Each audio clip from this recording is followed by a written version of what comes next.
Hello everyone, welcome to ET Studios, and today we're having a look at this Asus Vivobook laptop, which is pretty decent, and I'd like to have a look and see how it performs in 2020 and if it's a decent buy for the price.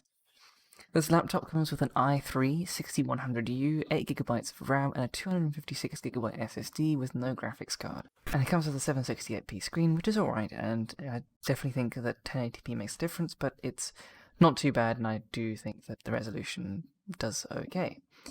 It doesn't have a graphics card or anything like that, so obviously you're not going to be doing any graphically demanding work like heavy gaming, but it'll do some light gaming like RTS style games, and maybe something like StarCraft or StarCraft 2, etc.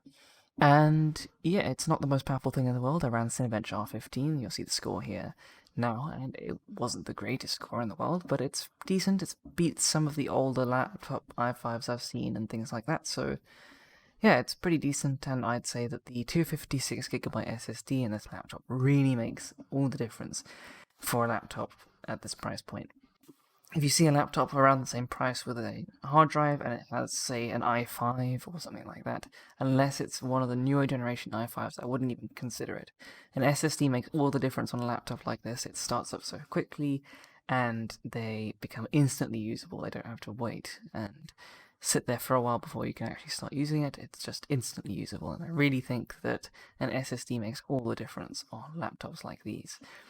The CPU can get a little overwhelmed at some points. I've seen it going at 100% at startup when everything's running, or there's a Windows update suddenly happening, but it calms down pretty quickly, and I do think that the CPU's decent for the price, and I think you can probably do a little bit of light editing on the laptop. Well, I wouldn't do anything more crazy than a couple minutes, and no crazy effects or anything like that, but you could probably do some semi-decent work on it. Other than that, I think it's a pretty decent laptop. The I/O is all on the left-hand side of this laptop. You have one HDMI port, one USB 3, two USB 2, and a mic and headphone combo jack. There's also the power plug on the left-hand side, and then a Kensington lock on the right-hand side. I really like the little trackpad outline that it has. It's like a silvery gold outline on the trackpad, and it actually makes it feel that little bit more premium. It's not a premium laptop by any means, but it is a pretty decent little feature on the laptop, and I think it just stands out, makes it look a bit different, a bit unique.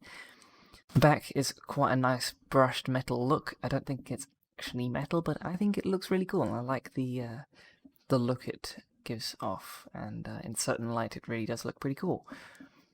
The keyboard feels okay. It's about as what you can expect from any Asus laptop around this price point.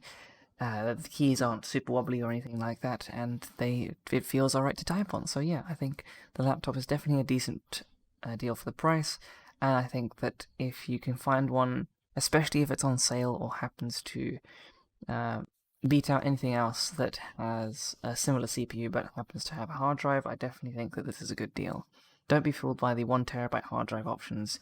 You can always get an external hard drive or a hard drive upgrade later on.